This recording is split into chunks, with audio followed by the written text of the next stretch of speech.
आज हम बात करेंगे data story telling through the data.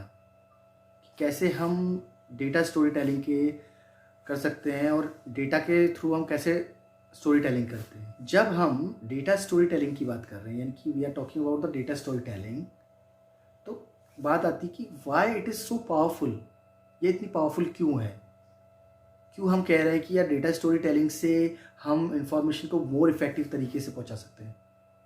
अगर हम ह्यूमंस की बात करते हैं, अगर हम कह रहे हैं कि हम ह्यूमंस आज से नहीं, लगभग एक तरीके से मोनोलिथिक पीरियड, किसी जो पुराना टाइम था, जब हम कहते हैं कि क्रो मैग्नन जो पीरियड था, एरा था, उस टाइम से स्टोरी टेलिंग चली आ रही है।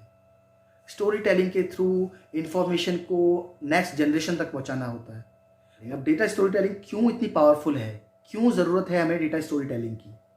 अगर हम बात करते हैं पुराने टाइम की भी, लगभग हम बात करें कि क्रॉस मैग्नन एरा जो कहते हैं कि ना मोनोलिथिक पीरियड है, उस समय भी एक तरीके से स्टोरी टेलिंग एक इम्पॉर्टेंट टूल था अपनी इंफॉर्मेशन को पहुंचाने का।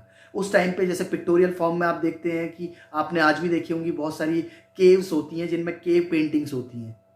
वो क्या था? That was a way to communicate, to transfer their information to the next generation.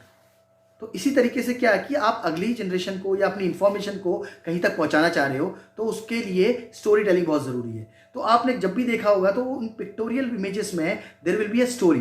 जो उस टाइम का जो एरा था, उस समय जो ये चीज़ें थी, वो पिक्टोरियल फॉर्म में एक स्टोरी क्रिएट करते थे कि जैसे कोई हंटिंग की स्टोरी है या कोई और स्टोरी है, तो वो उसको एक प्रॉपर वे में पिक्चर बाय पिक्चर वो दिखाते थे।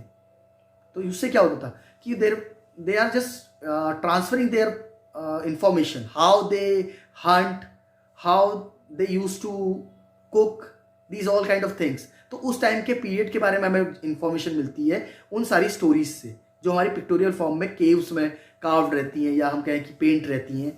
तो इस तरीके से जो ये स्टोरी टेलिंग है, जो कि स्टोरी टेलिंग से उन चीज़ों को एक तरीके से ग्रैस्प करना, उन इंफॉर्मेशन को ग्रैस्प करना ज़्यादा ईजी हो जाता है। जब हम ह्यूमन ब्रेन की बात करें, जो हमारा दिमाग होता है, वो दिमाग मोस्टली क्या करता है, जो ग्रैस्प करने की पावर है, यानी कि उन चीज़ों को ज़्यादा ग्रैस्प करता है जो स्टोरी फॉर्म में हो over the pure data. If you are talking about the pure data, it will not be grasp by a human brain. A human brain will have या will face some difficulty when it will try to grasp the pure data, but when we incorporate that data to the story, it will be easily grasped, we can grasp it easily। तो ये क्या है कि हम easily उसको grasp कर पा रहे हैं, उसको easily समझ पा रहे हैं, क्योंकि हमने क्या किया, incorporate कर दिया डेटा को किसके साथ, स्टोरी के साथ। तो यही है कि हमारा जो ब्रेन है, जो हमारा जो ह्यूमन ब्रेन है, वो क्या करता है, वो उसी तरीके का वर्क करता है कि उसको ज़्यादा चीज़ें समझ में आती है जब हम किसी चीज़ को स्टोरी के फॉर्म में बताते हैं, क्योंकि उनको लर्न करना आसान है, उनको समझना आसान होता है। हम क्या डेटा का, किस डेटा का क्या वर्क है, ये समझना बहुत ज़्यादा इजी हो जाता है। ठीक है, तो ये क्या है, इसकी वजह से हम क्या करते हैं कि डेटा को विजुअल फॉर्म के साथ या फिर एक काइंड ऑफ स्टोरी की फॉर्म में हम उसको एक तरीके से डेटा को मिंगल कर देते हैं या हम मर्ज कर देते हैं। ठीक है, अब जैसे हम कोई स्टोरी सुनते हैं तो हमारे जो ह्यूमन ब्रेन है, उसके मल्टीपल पार्ट्स, जो दिमाग के बहुत सारे पार्ट्स होते हैं, वो एक्टिवेट हो जाते हैं। जब हम कोई स्टोरी को सुन रहे हैं तो डिफरेंट पार्ट्स जो हमारे एक तरीके का ह्यूमन ब्रेन होता है। तो ह्यूमन ब्रेन क्या है, human brain is made up of different parts. We have number of parts inside our brain. So these some specific parts get activated when we talk about the stories, when we listen at any story, that time these parts got activated। and which are these parts? Now in parts के बारे में हम जानेंगे कि ये कौन से parts हैं जो कि एक्टिवेट हो जाते हैं जब हमारा ह्यूमन ब्रेन किसी स्टोरी को सुनता है। First part that got activated when we listen the any story is Wernicke's area. This area controls the language comprehension. ठीक है, इसके अंदर क्या है कि हमारे जो स्पीच से रिलेटेड, जो कि लैंग्वेज वी आर यूजिंग, जो भी लैंग्वेज हम यूज कर रहे हैं कुछ है, तो उनको रिकग्नाइज करने के लिए जो ये एरिया जो रिस्पॉन्सिबल होता है।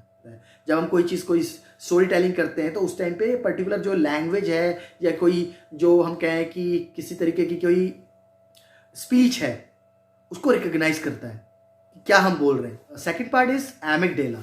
This part is responsible for the emotional responses, यानी कि किसी भी चीज़ के लिए जब हम इमोशनली जब रिस्पॉन्स करते हैं, यानी कि किसी भी चीज़, कोई भी चीज़ हमने सुनी तो उसके अकॉर्डिंगली जब इमोशनली हम रिस्पॉन्स हमारे आते हैं, यानी कि emotional part, it controls the emotional part of our brain, जहाँ से हम इमोशनली चीज़ों को करते हैं, यानी कि जो इमोशंस हमारे जुड़े होते हैं, जो हमारे रिएक्शंस होते हैं, वो इस वाले पोर्शन से कंट्रोल होते हैं, यानी एमिगडाला से। जब हम कोई स्टोरी सुनते हैं तो ये वाला पार्ट भी एक्टिवेट होता है।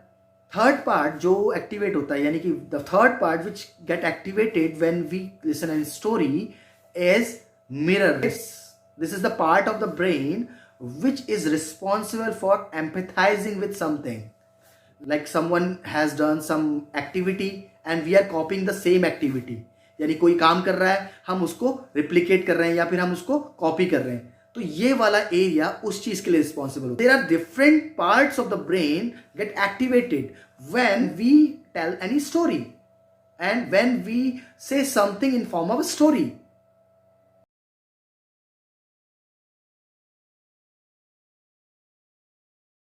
तो इसके बाद अब बात ये आती है कि क्या डेटा स्टोरी टेलिंग है। हमने स्टोरी टेलिंग तो समझा, अब बात आती है कि what is data story telling. Data story telling is a structured approach for communicating insights from data sets, यानी डेटा सेट्स को यूज करने के बाद हम कम्युनिकेटिंग इनसाइट्स को क्रिएट करते हैं। Data story telling is a combination of 3 की elements.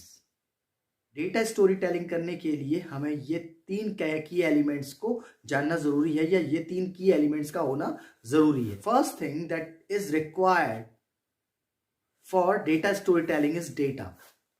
This is the most important thing that we need. अगर हम डेटा स्टोरी टेलिंग की बात कर रहे हैं तो डेटा स्टोरी टेलिंग के अंदर सबसे पहली चीज जो जरूरत होती है वो है डेटा की, यानी कि डेटा के ऊपर हम कोई स्टोरी क्रिएट नहीं कर सकते अगर हमारे पास डेटा ही नहीं है। Like accurate data serves as the foundation of the data story. Different methods के थ्रू डेटा को एनालाइज करने से हमें उसका फुल कॉन्टेक्स्ट पता चलता है, यानी when we analyse the data using the different methods like descriptive analysis, predictive analysis and perspective analysis. Using these kind of analysis we can know, we will be able to know the full context of the data story. So for knowing the proper context of the data story, first thing we need to analyze the data that we are getting, and that data should be accurate and complete. Narrative is the next key element. We can also call narrative the storyline. It can be verbal and it can be in a written form. So जब हम data की बात कर रहे हैं, जब narrative है, जो नैरेटिव हम क्रिएट करेंगे वो डेटा के अराउंड क्रिएट करेंगे। तो फर्स्ट थिंग हमको डेटा की जरूरत है, देन उसके बाद we will create a narrative. और नैरेटिव में मैंने कहा कि रिटन हो सकता है और ये वर्बल हो सकता है।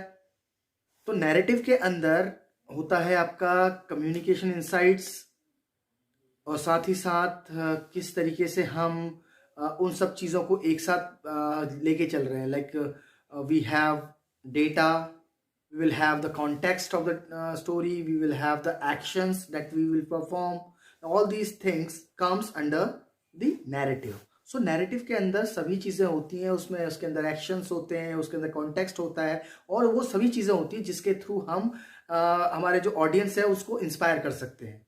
Next key element is visualisation. So next जो हमारा डेटा स्टोरी टेलिंग के अंदर जो की एलिमेंट आता है वो है visualisation. So visualisation is the visual representation of data and the narration और narrative. So through the visualization techniques we can make the story more understandable. Some of the visualization methods are like graphs, pie charts. These are the some visualization methods. यानी ये कुछ visualization method है जिसके through हम data को visualise कर सकते हैं, और उसके वजह से डेटा क्या हो जाता है, ज़्यादा अंडरस्टैंडेबल हो जाता है, इजीली समझ सकता है कोई भी। अब क्या हो कि ये सारे की एलिमेंट्स एक दूसरे के साथ एकम्पेन हो। अगर एक की एलिमेंट दूसरे के साथ एकम्पेन होता है तो क्या होगा।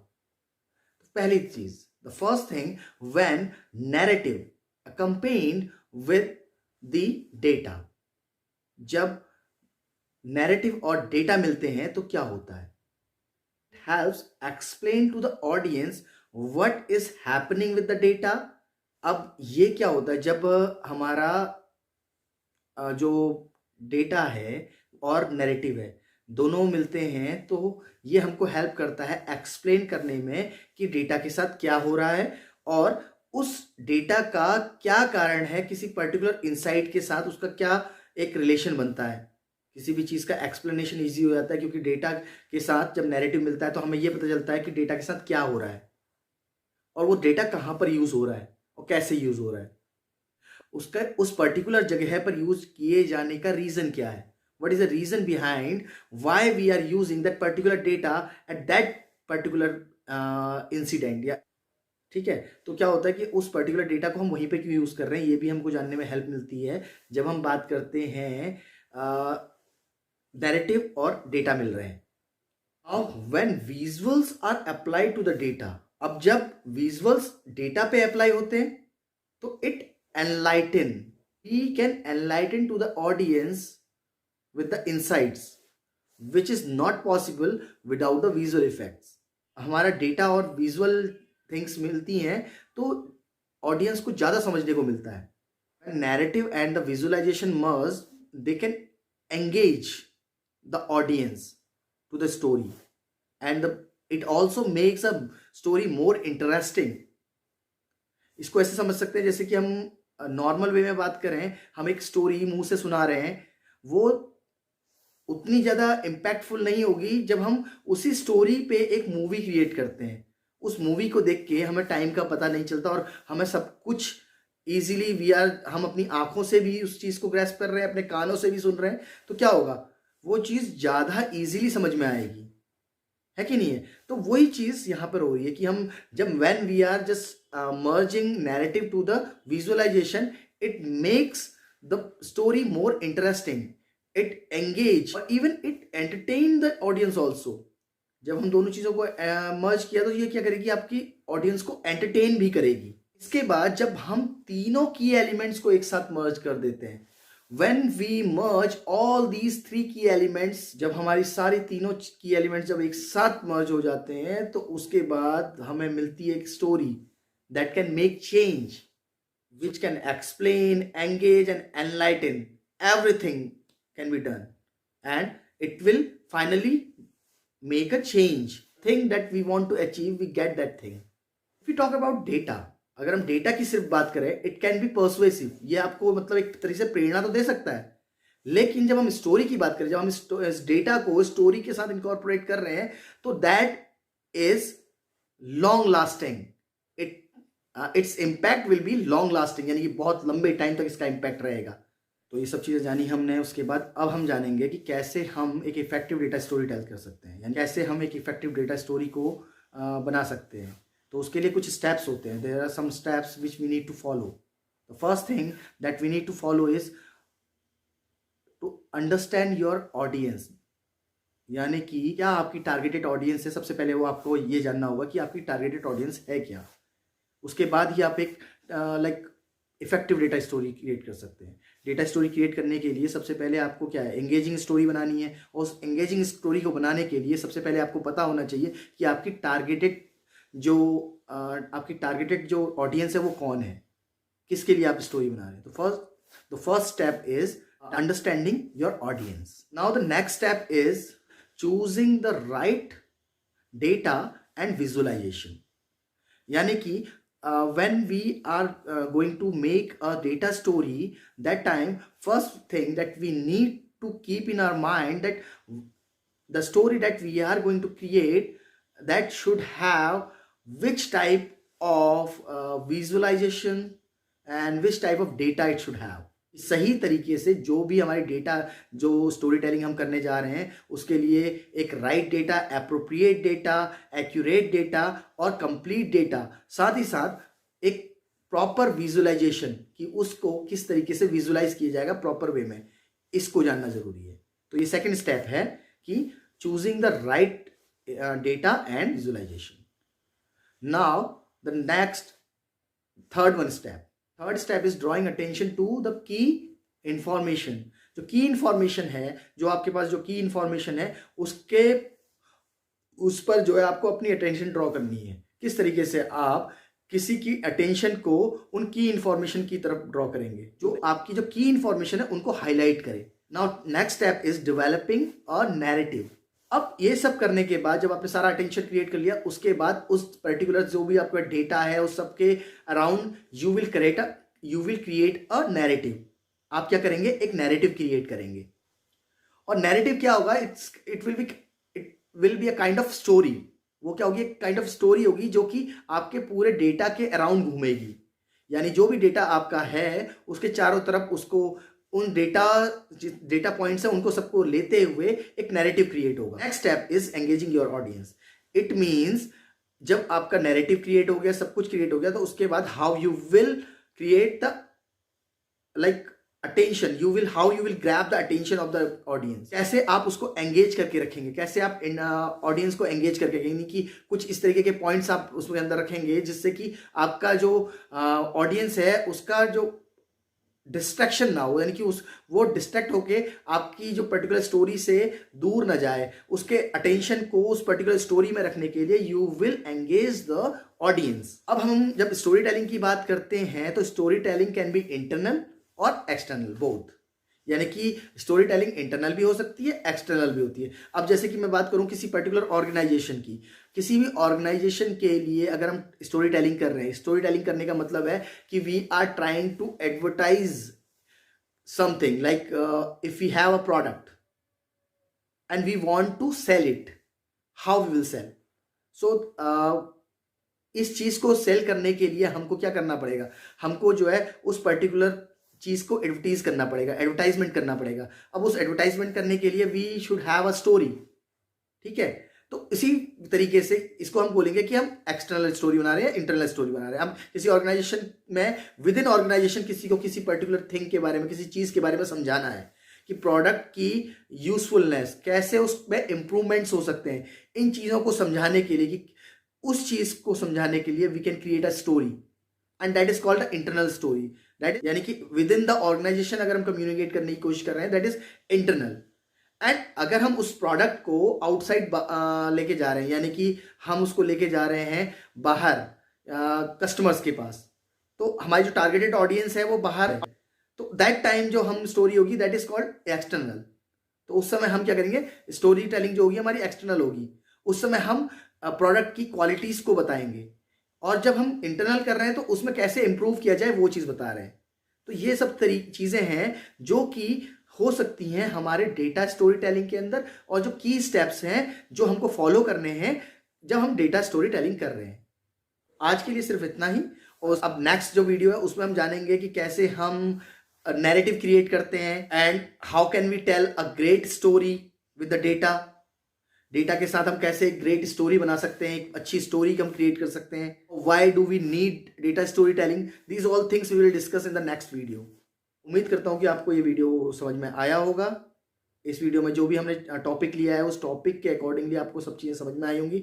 जितना पोर्शन हमने इसमें कवर किया है उसके बाद का पोर्शन हम इसके बाद वाले वीडियो में कवर करेंगे, क्योंकि वीडियो अगर बहुत ज़्यादा बड़ा हो जाएगा तो उससे जो है एक तरीके से, जैसे हम डेटा स्टोरी टेलिंग की बात कर रहे थे कि हमको अटेंशन भी ग्रैब करके रखना है, यानी कि ऑडियंस को एंगेज भी करके रखना है। अब एंगेजमेंट के लिए ज़रूरी है कि हमारी स्टोरीज छोटी छोटी हो। तो अब इससे नेक्स्ट जो स्टोरी होगी, यानी जो नेक्स्ट वीडियो होगा उसमें हम डिस्कस करेंगे इसके आगे का हिस्सा। तो इस तरीके से हम जो है डेटा स्टोरी टेलिंग वाले जो पोर्शन है इसको 2 या 3 या 4 पोर्शन में पूरा कवर कर लेंगे। ठीक है, तो मिलते हैं अगले वीडियो में और जानते हैं इसके बाद वाले टॉपिक्स के बारे में।